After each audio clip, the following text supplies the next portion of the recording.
আন্দোলন করতে করতেই তারেক রহমান দেশের জনগণের বন্ধু হয়েছেন, জনগণের সঙ্গে সম্পৃক্ত হয়ে আজকে দেশের শাসনভার তার উপর জনগণ ন্যস্ত করেছে। আমাদের এই আন্দোলনটা ছিল যে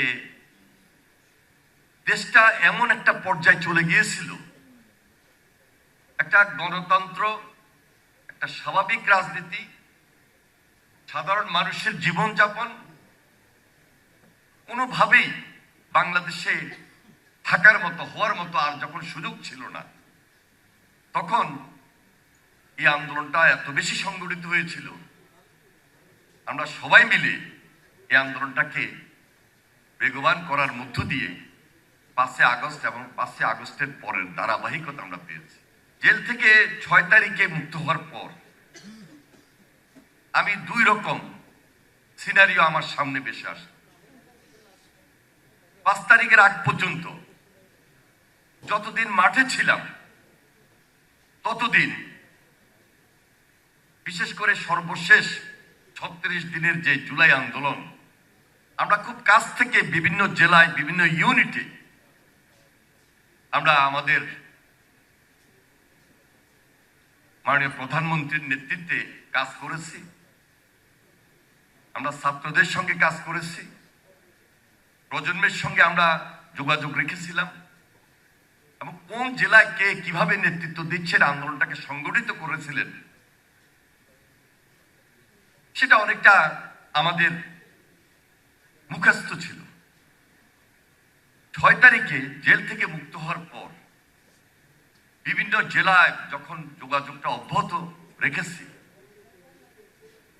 অথবা ওই সকল নেতৃবৃন্দের সঙ্গে যখন কথাবার্তা যোগাযোগটি আবার হচ্ছিল, দেখলাম যে ওই নেতৃত্বগুলো আস্তে আস্তে ঝরে পড়ছে, তাদের নেতৃত্ব সেখানে আর নাই যারা বৈষম্য বিরোধী ছাত্র আন্দোলনের নেতৃত্ব দিয়েছিলেন। একটা পর্যায়ে এমন হয়েছে 5 তারিখের পর, যখন আমাদের ছোট ভাইরা একটা নতুন রাজনৈতিক দল গঠন করলেন, তখন ওই বৈষম্য বিরোধী ছাত্র আন্দোলনের নেতৃত্ব থেকে আস্তে আস্তে বাদ পড়া শুরু হল। যারা শুধু বৈষম্য বিরোধী ছাত্র আন্দোলনের নেতৃত্ব দিয়েছেন আর ওইখান থেকে যারা এনসিপি করেছেন, শুধু তাদের নেতৃত্বটাই বজায় ছিল, আর কারোর নেতৃত্বটা বজায় ছিল না।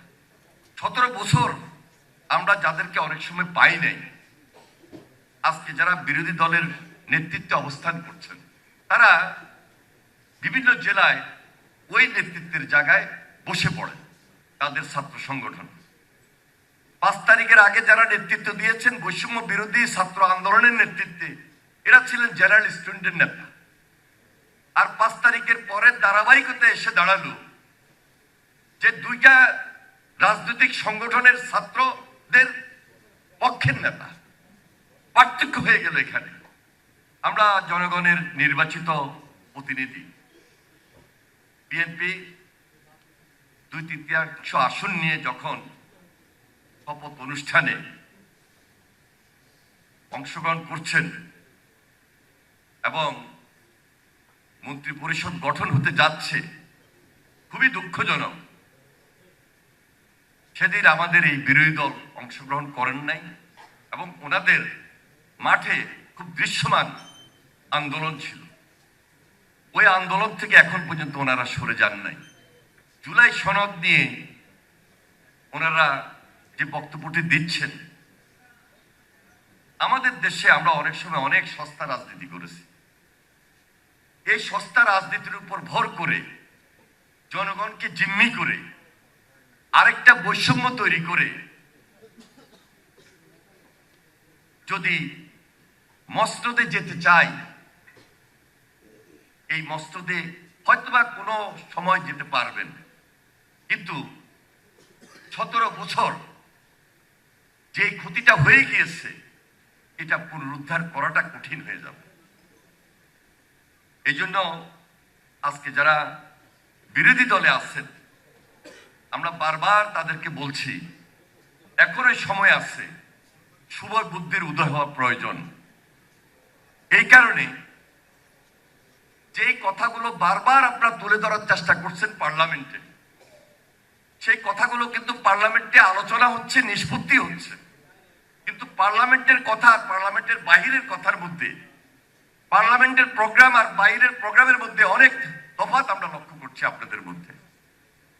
এবং এমন এমন অশ্লীল, অশালীন, শিষ্টাচার বহির্ভূত, যেটা রাজনৈতিক ভাষায় প্রকাশ করা হয় না, যায় না, সেটিও আপনাদের কেউ কেউ আপনারা মাননীয় প্রধানমন্ত্রীকে টার্গেট করে, প্রধানমন্ত্রীর পরিবারকে টার্গেট করে এবং বিএনপিকে কোণঠাসা করার জন্য এই বক্তব্যগুলো দিয়ে যাচ্ছেন।